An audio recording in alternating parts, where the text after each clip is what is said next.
Assalamualaikum, halo semuanya. Selamat datang kembali di Orang Pinggiran. Ruang di mana setiap isu kita bedah dengan argumen, bukan asumsi. Dengan logika, bukan drama kosong. Hari ini kita akan menanggapi sebuah video yang sedang ramai dibicarakan. Bukan sekadar ikut-ikutan, tapi karena ada sejumlah klaim di dalamnya yang perlu diuji, dianalisis, dan ditimbang secara objektif. Karena itu, sebelum kita masuk ke pembahasannya, mari kita simak terlebih dahulu videonya secara utuh.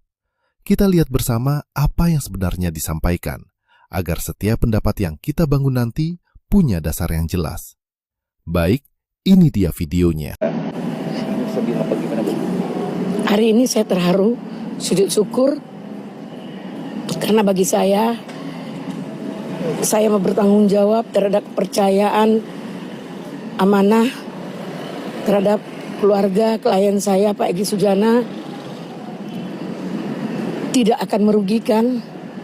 Saya lakukan segala cara untuk mendapatkan Bang Egy berobat. Yang awalnya 2 minggu yang lalu saya memasukkan izin berobat, kemudian Bang Egy menyuruh lagi. Kemarin tanggal 13 saya masukkan RJ. Alhamdulillah hari ini RJ keluar. Terima kasih Allah, terima kasih semua pihak, Pak Polri, terima kasih juga Pak Jokowi yang begitu luar biasa, punya karisma. Walaupun kita berbeda dalam suatu persoalan, silaturahmi tidak mungkinlah terputus. Hari ini saya melihat seorang pengacara itu tidak harus umbar-umbar di media. Kita harus berstatement atau adu pendapat di pengadilan. Makanya saya nggak mau tampil untuk berdebat. Bukan saya takut ya, karena saya menjaga emosi saya, keluarga saya, dan juga saya tahu Allah itu lebih dari segala-galanya. Bagaimana untuk mengartikan RJ itu apa? Restorasi justice. Kemudian restorasi justice itu adalah sebuah perdamaian. Ini kan perkara bukan perkara yang merugikan negara atau perkara yang membuat pembunuhan atau hal yang lain.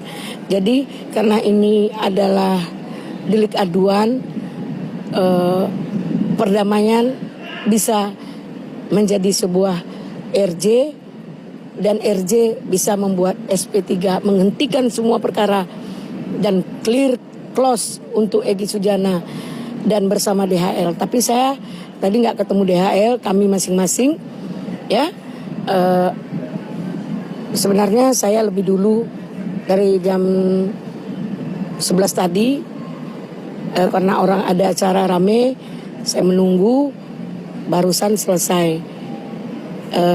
Dan untuk ini terima kasih Bang Egy telah memberikan kepercayaan. Saya telah melakukan semuanya demi kepentingan klien saya Bang Egy Sujana. Biar dihujat, saya masih sabar di batas kemampuan saya untuk berdiam. Namun kalau melebihi dari batas, saya akan lakukan dan saya akan cari mereka. Kenapa mereka harus klarifikasi? Saya harus klarifikasi ke mereka. Apa haknya? Apa yang saya lakukan itu hak saya sebagai pembela klien. Tidak ada urusan orang lain. Apa gunanya kalian menghujat? Kalian paham nggak penderitaan Bang Egy? Dengan dasar rasa kemanusiaan, Bang Egy itu sakit. Dan tidak ada orang lain. Murni sayalah, pencetus sayalah yang menginginkan pertemuan dua tokoh ini. Alhamdulillah saya berhasil telah mempertemukan dua tokoh besar di bangsa ini, yaitu mantan Presiden RI Pak Jokowi dan juga Bang Egy Sujana, untuk melakukan perdamaian. Tidak ada kata maaf, karena Bang Egy tidak merasa bersalah, jadi dia tidak minta maaf. Kalaupun ada permasalahan, understanding atau segala macam, itu kan berbeda, ya.